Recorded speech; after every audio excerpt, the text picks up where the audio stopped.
नमस्कार दोस्तों, स्वागत है आप सभी का अपने YouTube चैनल दिव्यदृष्टि पाठशाला में।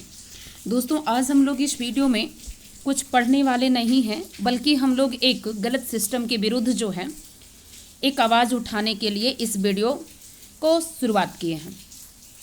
गलत सिस्टम कहने का मतलब ये है कि जैसा कि हम सभी लोग जानते हैं, इस चीज़ से हम लोग सभी लोग वाकिफ़ हैं कि CGL का जो परीक्षा है, यानी झारखंड CGL JSSC CGL की परीक्षा अभी 21 और 22 सितंबर को होने वाली है। लेकिन फिर भी जो है ना, इसका मुद्दा जो है गरमाया हुआ है। कहने का मतलब यहाँ पे ये है कि ये परीक्षा जो है आज 8 सालों से चली आ रही है, लेकिन इसका कोई निदान जो है नहीं अभी तक हो पाया है।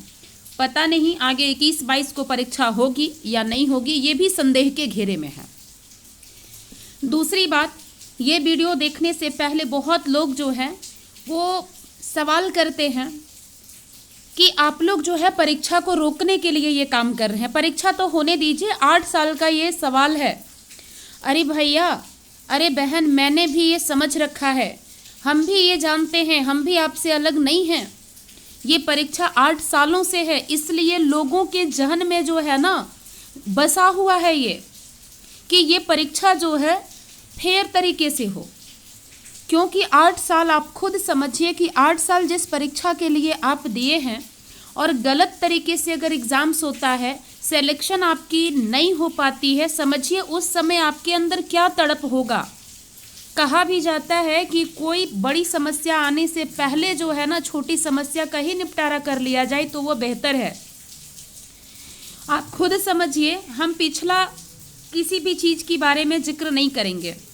28 जनवरी 2024 को एग्ज़ाम हुआ था ना इसका।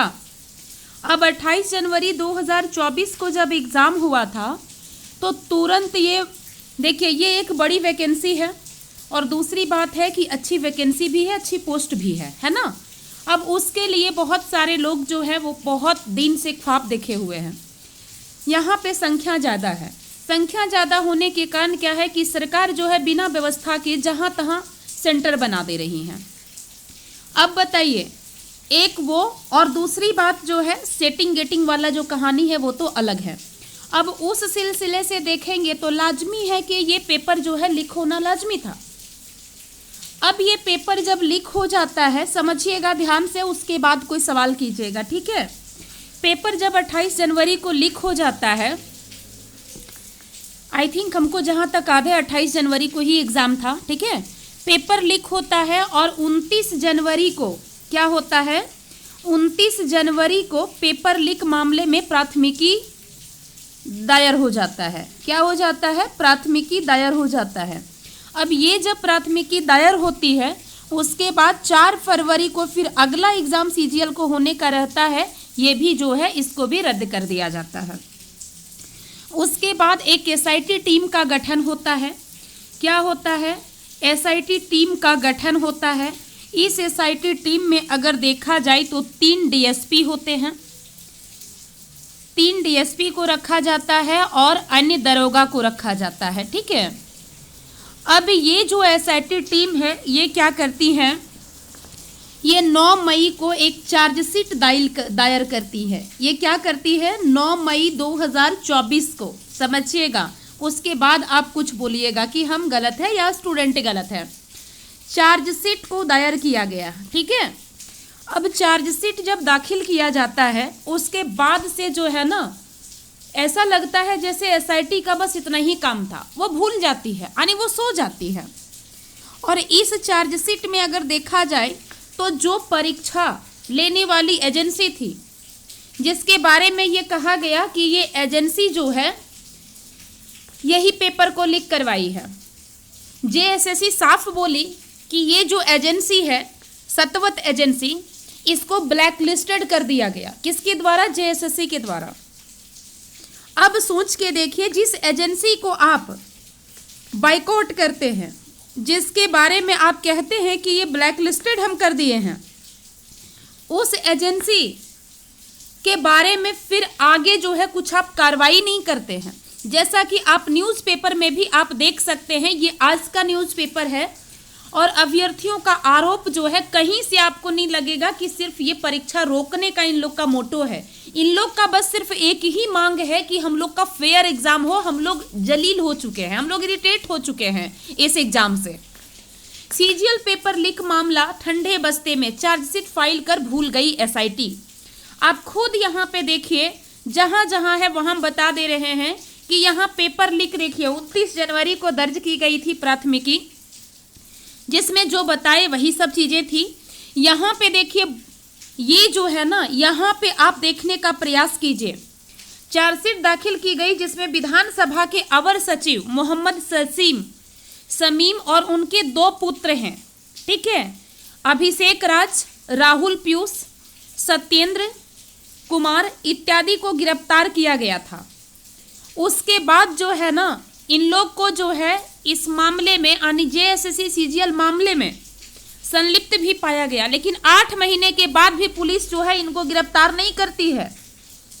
एसआईटी के द्वारा अदालत में जब ये चार्जशीट से ये स्पष्ट हो जाता है साफ कि जांच जो है अभी अधूरी है, सही बात है, आप उसके बाद कोई कार्रवाई ही नहीं किए, इसका मतलब है कि एसआईटी के द्वारा जो भी अदालत में प्रस्तुत की गई थी चार्जशीट, वो अभी स्पष्ट बता रही है कि जांच अधूरी है। और जब जांच अधूरी है, जब दोषी आप पकड़े ही नहीं, फिर आप कैसे उस एग्जाम को लेने के लिए इतनी बड़ी व्यवस्था बना के रखे हुए हैं कि हमको एग्जाम लेना है, किसी तरह फॉर्मेलिटी निभा लेना है। अब अभी तक अगर देखा जाए तो सिर्फ और सिर्फ 7 लोगों को चार्जशीट में अभियुक्त बनाया गया था। एडमिट कार्ड मिले थे सरकार के निजी व्यक्ति के पास, लेकिन उसका चार्जशीट में कोई जिक्र नहीं किया गया। सतवत एजेंसी जिसको ब्लैक लिस्टेड की है जेएसएससी, उसका कहीं पे जिक्र नहीं किया गया है। आप खुद सोचिए कि ये कहां तक धांधली है, किस हद तक है। आप कैसे उम्मीद कर सकते हैं कि ये एग्जाम अगर होगा तो ये एग्जाम निष्पक्ष तरीके से होगा, बहुत ही फेयर तरीके से होगा। दूसरे पेपर देखिए, आपका न्यूज़पेपर आज का ही है, सीजीएल को 21 से परीक्षा, इस पेपर लीक की धीमी गति से जांच। आप खुद सोच के देखिए ना कि स्टूडेंट गलत है या फिर कौन गलत है। 21-22 को होने वाली है, लेकिन अभी तक पहले हुई परीक्षा में पेपर लीक मामले में जांच अभी तक पूरी नहीं हुई है। वही बात है, एसआईटी टीम गठन की गई, 9 मई को चार्जशीट गया, 7 लोग को अभियुक्त बनाया गया।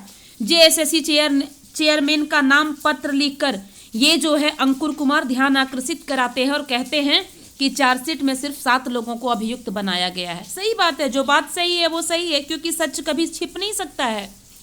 जांच के दौरान कितने लोग का एडमिट कार्ड मिला, लेकिन आप उसका जिक्र चार्जशीट में नहीं किए। इसका मतलब है कि आप छुपाना चाह रहे हैं हर चीज को, मतलब लिपापोती करना चाह रहे हैं। परीक्षा आयोजित करने वाली एजेंसी का चार्जशीट में नाम नहीं है, इससे बड़ा दुर्भाग्य क्या हो सकता है। आप वही जिसमें पीजीटी के लिए, आप खुद सोच के देखिए, आपके सामने एक जो है ना एकदम रिसेंटली की कहानी है। पीजीटी का एग्जाम्स में इतना बड़ा धांधली हुआ, उतने बड़े संख्या में जो है 1 ही 2 सेंटर से लोग जो है वो नौकरी लिए। उसी सेंटर का नाम क्यों बदला गया, क्या जरूरी था कि नाम बदला गया, श्रेया को रामा डिजिटल किया गया। आप खुद सोच के देखिए कि कितने भारी लेवल पर ये दिमाग चल रहा है, और आप जो आवाज उठा रहा है आपके लिए, जो आपके हित के लिए काम कर रहा है, आप उसको कह रहे हैं कि ये लोग एग्जाम्स रोकने की बात करते हैं। कहीं भी आप देखिए, किसी भी जो पीआईएल भी दायर किया गया है उसमें, और कोई भी अगर आवाज उठा रहा है, कहीं ये बात कह रहा है कि हमको एग्जाम्स रोकना है, कभी भी नहीं। क्योंकि एग्जाम्स जो है किसी भी स्टूडेंट का भविष्य है। अगर हम किसी का भविष्य को बचाने का काम इस आवाज उठा के कर रहे हैं ना, तो अगर हम एग्जाम को रोकते हैं, रोकने के लिए आवाज उठाते हैं, तो कहीं ना कहीं किसी स्टूडेंट का भविष्य को हम अंधेरे में रख रहे हैं। इसलिए हमारा नियत जो है, हमारा विचार जो है एकदम साफ है। एग्जाम्स को रोकना नहीं है, बस 1 महीना देर हो जाए। अगर बच्चे 8 साल से अगर वेट किए हुए हैं तो 1 महीना 4 महीना और इंतजार वो कर सकते हैं, लेकिन आप फेयर एग्जाम लीजिए। क्योंकि देखिए, सामने चुनाव है, चुनाव के सामने हड़बड़ी बहुत रहती है सरकारें के पास। न जाने और जाने दोनों तरीके से भी यहाँ पे गलती हो सकती है, इसलिए आप इस चीज को समझिए और सभी लोगों का साथ दीजिए और एग्जाम्स जो है फेयर तरीके से करवाने का कोशिश कीजिए। 2 महीना बाद ही एग्जाम होगा, 4 महीना के बाद ही एग्जाम होगा, कौन सा बड़ा चीज हो जाएगा। और अगर एग्जाम हुआ और कहीं खुदा करे, ऊपर वाला करे कि वैसा ही स्थिति बना हुआ रहे और आपका सिलेक्शन ना हो, कितना दुख होगा सो सोचिए। इसलिए हम बार बार कहते हैं कि फेयर तरीके से एग्जाम हो और मेरा कोई भी चीज दूसरा चीज कहना नहीं है। चलिए, बहुत बहुत धन्यवाद आप सबों को।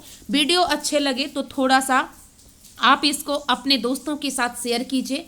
और मेरा कोई भी ये नई मोटो है, हम खुद सिस्टम में हैं, सिस्टम में रह के अगर आप लोगों के लिए इतना बड़ा अगर आवाज़ उठा रहे हैं तो इससे बड़ा कुछ नहीं हो सकता। सोचिए, क्योंकि मेरे से रहा नहीं जाता, जिसके कारण हम इस चीज़ को आपको दिए हैं। आप समझने की कोशिश कीजिए कि आपके साथ क्या होने वाला है। इंसान के लिए इशारा काफ़ी होता है, इसलिए आप किसी पर ब्लेम मत लगाइए, बस देखिए कि मेरे लिए क्या सही और गलत है। कहा भी जाता है कि एक अच्छी शिक्षा क्या हो सकता है, एक अच्छी शिक्षा वही है जो सही को सही गलत कह सकता है, गलत को गलत कह सकता है। सही गलत में अगर आप पहचान नहीं कर पा रहे हैं ना, तो आपके पास एक अच्छी शिक्षा नहीं है। आप खुद को सोचिए, टटोलिए इस चीज को। इसलिए हम तो कहेंगे कि फेयर एग्जाम हो, हम बस स्टूडेंट के साथ हैं और स्टूडेंट का परेशानी देखकर ही हम ये वीडियो को बनाए हैं और मेरा कोई भी इंटेंशन नहीं है। आपको अगर लगता है कि हम सही हैं तो थोड़ा सा इस वीडियो को शेयर कीजिए और आप खुद देख लीजिए। जो आर.के. पांडे सर है, एक पोल करवाते हैं और उस पोल में जो है 55% बच्चे कहते हैं कि एग्जाम चुनाव के बाद हो, 45% बच्चे कहते हैं कि एग्जाम हो जाए। क्योंकि वो भी इसलिए कह रहे हैं क्योंकि वो भी इरिटेट हो चुके हैं। 8 साल देखिए किसी भी आदमी के लिए बहुत बड़ी दिन होती है। इतना बार एग्जाम्स का फॉर्म भरवाया गया, रद्द हुआ, बहुत परेशानियां हुई, लोग इसलिए भी कह रहे हैं। इसीलिए समझिए बात को। चलिए, हम यहीं पे वीडियो को लंबा नहीं करते हैं। बहुत बहुत धन्यवाद आप सभी को। मिलते हैं अगले इन्फॉर्मेशन या अगले क्लास के साथ। तब तक के लिए सभी को बाय बाय, टेक केयर।